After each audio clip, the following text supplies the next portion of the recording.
Rathyatra special বাড়িতেই আজকে খুব সহজে মিষ্টির দোকানের মতো খাস্তা গজা তৈরি করে নিয়েছি। এই গজাগুলো বানানো এতটাই সহজ যে আপনি একবার দেখলেই খুব সহজে তৈরি করে নিতে পারবেন।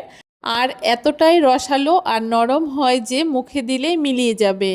নমস্কার বন্ধুরা, মন কিচেনে আপনাদের সবাইকে স্বাগত। আশা করি আপনারা সবাই খুব ভালো আছেন। আজকে খুব সহজে বাড়িতে রসালো খাস্তা গজা তৈরি করে দেখাবো। তার জন্য প্রথমে এখানে ময়দাটাকে মাখিয়ে নেব। তার জন্য একটা গামলার মধ্যে ছোট একটা বাটি মেপে আমি এখানে 2 বাটি মতো ময়দা দিয়ে দিয়েছি। আপনারা আপনাদের পরিমাণ অনুযায়ী ময়দাটাকে ব্যবহার করবেন। এখন ময়দার মধ্যে স্বাদ মতো নুন আর হাফ চামচ মতো বেকিং পাউডার দিয়ে দিয়েছি। আপনারা কিন্তু এখানে বেকিং সোডাও ব্যবহার করতে পারেন। এখন শুকনো উপকরণগুলোকে একসাথে প্রথমে একটুখানি মিশিয়ে নেওয়ার পরে যেই বাটি মেপে আমি এখানে ময়দা ব্যবহার করেছি সেই বাটিরই হাফ বাটি ঘি দিয়ে দিয়েছি। ঘিটা দিলে কিন্তু এর টেস্টটা ভীষণ ভালো হয়, তবে আপনারা চাইলে কিন্তু সাদা তেলও ব্যবহার করতে পারেন। আর তার সাথে ওই একই বাটি হাফ বাটি জল দিয়ে দিচ্ছি। এখন খুব ভালো করে চেপে চেপে ময়দাটাকে মাখিয়ে নেব। এই ময়দা মাখাটা কিন্তু খুব বেশি নরম হবে না, একটু চেপে চেপে একটু শক্ত করে ময়দাটাকে মাখিয়ে নিতে হবে। তাই একবারে অনেকটা জল না দিয়ে হাতের মধ্যে অল্প অল্প জল নিয়ে এইভাবে করে জলটাকে ছিটিয়ে তারপরে চেপে চেপে ময়দাটাকে মাখিয়ে নিতে হবে। একবারে অনেকটা জল দিলে ময়দা মাখাটা যদি একটু নরম হয়ে যায় সেক্ষেত্রে কিন্তু গজাগুলো ভালো হবে না। তাই অল্প অল্প জল দিয়ে ময়দাটাকে অমসৃণ করে মেখে নিতে হবে। দেখুন অল্প অল্প জল দিয়ে ঠিক এইরকম একটু শক্ত করে ময়দাটাকে আমি মাখিয়ে নিয়েছি। আর এইরকম অমসৃণ করেই কিন্তু ময়দা মাখাটাকে মাখিয়ে নিতে হবে। এখন খুব ভালো করে একটুখানি চেপে চেপে এটাকে আমি সাইডে রেখে দেব ঢাকা দিয়ে 10 মিনিট। এতে কিন্তু ময়দাটা আরও একটু নরম হয়ে খুব সুন্দর সেট হয়ে যাবে। এইদিকে ময়দাটাকে রেস্টে রেখে দিয়ে আমি চিনির শিরাটাকে তৈরি করে নেব গজার জন্য। তার জন্য একটা বাটি মেপে 2 বাটি চিনি দিচ্ছি আর তার সাথে 1.5 বাটি মতো জল দিয়ে দিচ্ছি। খুব বেশি জল এখানে ব্যবহার করা যাবে না, যতটা চিনি তার হাফ জল কিংবা তার থেকে একটু বেশিও ব্যবহার করতে পারেন। আর তার সাথে 3টে এলাচের মুখ ফাটিয়ে আমি দিয়ে দিচ্ছি আর খুব ভালো করে চিনি শিরাটাকে জাল করে নিচ্ছি। চিনি শিরাটা খুব ভালো করে বলক চলে আসার পরে 2 মিনিট হাই ফ্লেমে খুব ভালো করে জাল করে নেব। আর যখন দেখতে পারবেন চিনি শিরাটা একটুখানি চিটচিটে মতো হয়ে গেছে তখন কিন্তু গ্যাসটাকে বন্ধ করে দিয়ে এখানে হাফ চামচ মতো আমি পাতিলেবুর রস দিয়ে দিচ্ছি। লেবুর রসটা কিন্তু অবশ্যই ব্যবহার করবেন, তাহলে কিন্তু চিনির রসটা একদম স্বচ্ছ থাকবে, কোনো রকম দানা দানা ভাব হবে না। চিনির রসটা রেডি হয়ে গেছে, এখন নামিয়ে সাইডে রেখে দিচ্ছি। এইদিকে দেখুন 10 মিনিট পরে ময়দা মাখাটা কিন্তু আমার একটুখানি নরম হয়ে খুব সুন্দর সেট হয়ে গেছে। এখন এইভাবে করেই আমি এই ময়দার ডোটাকে বেলে নেব। একটুখানি চেপে চেপে খুব ভালো করে ময়দার এই ডোটাকে বেলে নিতে হবে। তবে খুব বেশি মোটা করে বেলা যাবে না, আবার খুব বেশি পাতলা করেও বেলা যাবে না। কতটা মোটা কিংবা পাতলা করে আমি এই ময়দার ডোটাকে বেলে নিয়েছি সেটা অবশ্যই আপনাদেরকে দেখিয়ে দেব।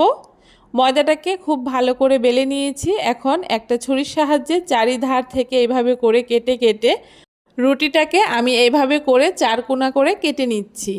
4 কোনা করে কেটে নেওয়ার পরে এখন গজার শেপ দেওয়ার জন্য আমি প্রথমে এইভাবে করে 4টে পিস করে আবার এদিক থেকেও আমি এইভাবে করে 4টে টুকরো করে নিচ্ছি।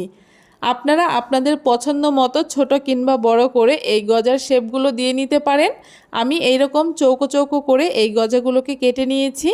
আর গজাগুলো কেটে নেওয়ার পরে দেখতেই পারছেন লেয়ারগুলো কত সুন্দর বোঝা যাচ্ছে। এভাবে করে গজাগুলো তৈরি করলে কিন্তু গজার ভেতরে খুব সুন্দর রস ঢুকে যাবে। আপনারা অবশ্যই একবার এইভাবে করে গজা তৈরি করে দেখবেন। গজাগুলো খুব ভালো করে আমি সমস্তগুলো কেটে নিয়েছি। এখন গজাগুলোকে ভেজে নেব। তার জন্য কড়াইতে বেশ অনেকটা পরিমাণে তেল দিয়ে দিয়েছি। তেলটা যখন আঙুল সহ মতো গরম হয়েছে তখন এক এক করে এইভাবে করে আমি গজার টুকরোগুলোকে দিয়ে দিচ্ছি। আর উনানের আঁচটাকে একদম লোতে রেখে এই গজাগুলোকে একটু সময় নিয়ে ভাজতে হবে। দেখুন গজাগুলো হালকা একটা কালার চলে এসছে আর লেয়ারগুলো কত সুন্দর ছাড়তে শুরু করেছে। এইভাবে করে যতক্ষণ না খুব সুন্দর একটা ব্রাউন কালার চলে আসছে ততক্ষণ একটু সময় নিয়ে গজাগুলোকে ভেজে নিতে হবে।